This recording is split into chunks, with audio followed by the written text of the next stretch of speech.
కాంగ్రెస్ పాలనపై కేంద్ర మంత్రి కిషన్ రెడ్డి నిప్పులు చెరిగారు. కేసీఆర్ హయాంలో అవినీతి అక్రమాలు జరిగాయని, గెలిచాక వారిని జైలుకు పంపిస్తానని చెప్పిన సీఎం రేవంత్ రెడ్డి ఏ ఒక్కరినైనా జైల్లో వేశారా అని ప్రశ్నించారు. కేసీఆర్, రాహుల్ గాంధీ లోపాయికారి ఒప్పందంతోనే అరెస్టులు జరగడం లేదని అన్నారు.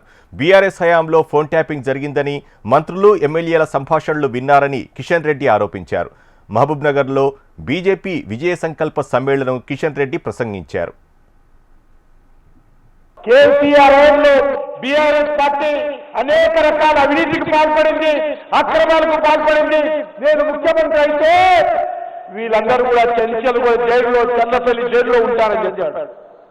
నేను ఈరోజు రేవంత్ రెడ్డిని అడుగుతా ఉన్నాను, ఏమైంది?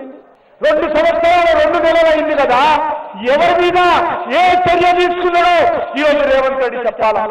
అవినీతి వ్యతిరేకంగా తీసుకున్నావా? అధికార దుర్వినియోగానికి వ్యతిరేకంగా తీసుకున్నావా?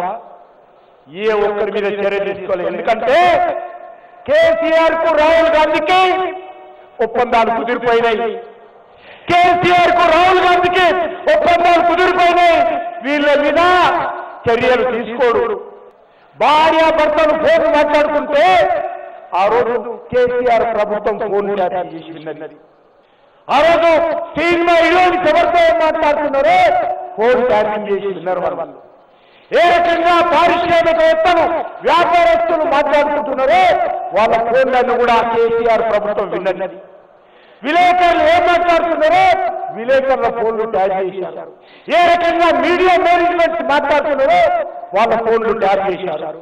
సొంత పార్టీ బీఆర్ఎస్ ఎంపీలు, బీఆర్ఎస్ ఎమ్మెల్యేలు, బీఆర్ఎస్ మంత్రులు ఎవరెవరు మాట్లాడుతున్నారో కేసీఆర్ కుటుంబం విన్నది. ఈరోజు కాంగ్రెస్ పార్టీ పరిస్థితి ఎదుర్కొందంటే వీళ్ళిద్దరు కూడా దొడ్డే వీళ్ళు మాట్లాడుతున్నారు. కాంగ్రెస్ పార్టీ బీఆర్ఎస్ పార్టీ ఎదుర్కొందంటే మా ప్రభుత్వం కొట్టినట్టు చేస్తుంది, నువ్వు ఏడ్చినట్టు చెయ్యి. మేము కొట్టేది లేదు, నువ్వు ఏడ్చేది లేదు, మీ మీద చర్యలు తీసుకునేది లేదు. ఈ రకంగా కాంగ్రెస్ పార్టీ వ్యవహారం ఉంది.